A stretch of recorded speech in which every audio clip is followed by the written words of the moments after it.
Hey folks, if you're looking for an in-depth review, you're in the right place. Today I'll be talking about Draw Me a Pixel's point-and-click puzzle game, There Is No Game. This isn't a late April Fool's gag, I swear. Specifically, I'll be addressing the 2020 release Wrong Dimension, and its array of curiously quirky conundrums. Discover if I was left a mind-melted mess by its meta-mechanics or felt right at home in the wrong dimension. I'm your host Arlyeon, let's find out together. Normally getting into a game should be as simple as pressing start, but what if it wasn't? What would you do if the very game you were trying to play wanted nothing more than for you to leave it alone and was doing its best to make that abundantly clear in an ever-escalating series of events? Events that see a rather persistent bug enter the mix, thrusting both player and program into the wrong dimension.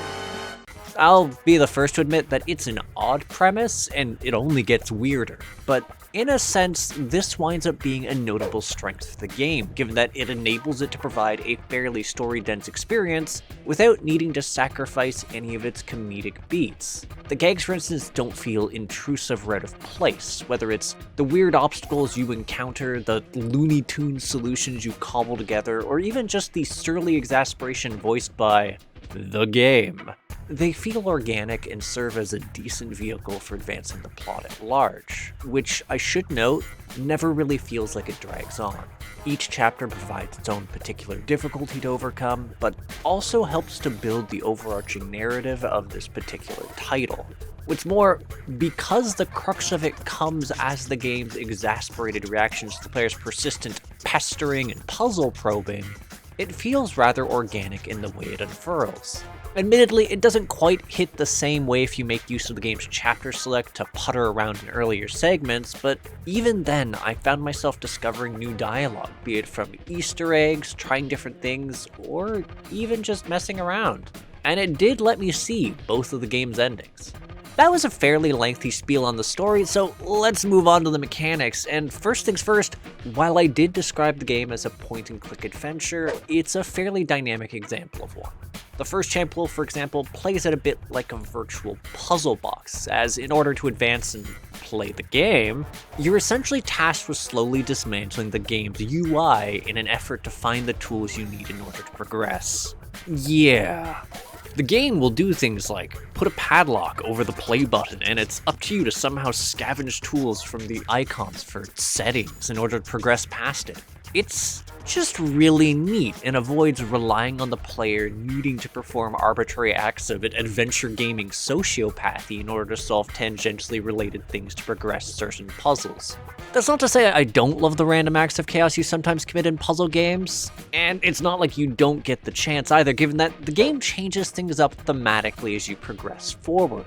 Instead of a UI, one chapter sees you milling about a more traditional-looking puzzler, which, well, you also break. There's a more active adventure game chapter 2, which sees you needing to solve puzzles while dealing with a, somewhat independent element at play. There's also a busy work chapter, but I forgive it since it's a delightful parody of a certain real-world style of gaming.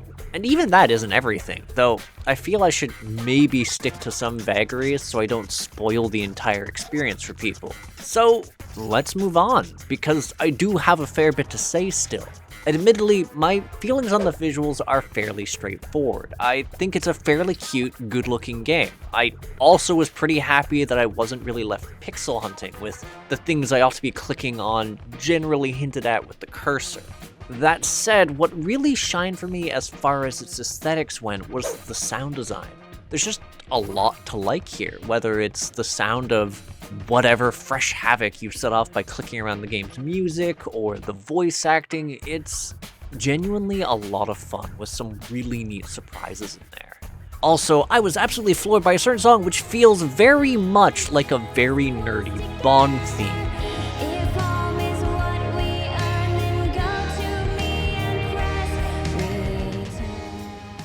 What I'm trying to ultimately say is, I really liked this game a lot, and it's just a great addition to the point-and-click genre, and I'm really grateful that the indie gamer chick shot me a copy of this and told me to give it a try. It's a fun ride and one that managed to hook me into its story without its comedic beats weighing it down, and that honestly feels like a heck of a feat. And the gameplay was honestly great, as I found myself continually surprised by both the puzzles and their solutions. There's some genuinely clever stuff in there that really served to get my brain going without it being debilitatingly difficult. Plus, the game's kind enough to include a tiered solution system which allows you to opt into a series of progressively more helpful hints if you find yourself getting really stuck. So even if you aren't the biggest fan of puzzle games, I'd still say give this a try, or in other words, I can safely say that I consider There Is No Game Wrong Dimension a crit hit. Anywho, thanks for tuning in. If you agree, disagree, or just have something to say to me, feel free to comment. And if you enjoy my efforts to create new indie reviews, interviews, and gaming content, hit the subscribe button and the bell so you know it's a new release. For the Discord savvy folks, you can click the video description to find a link to my community, the Crit Hit Cauldron, and to my Patreon so you can support me and my editor, Hop. Lastly, if you want to see me get dunked on in the indie games that I review live, you can check out my Twitch at twitch.tv/Arlyeon.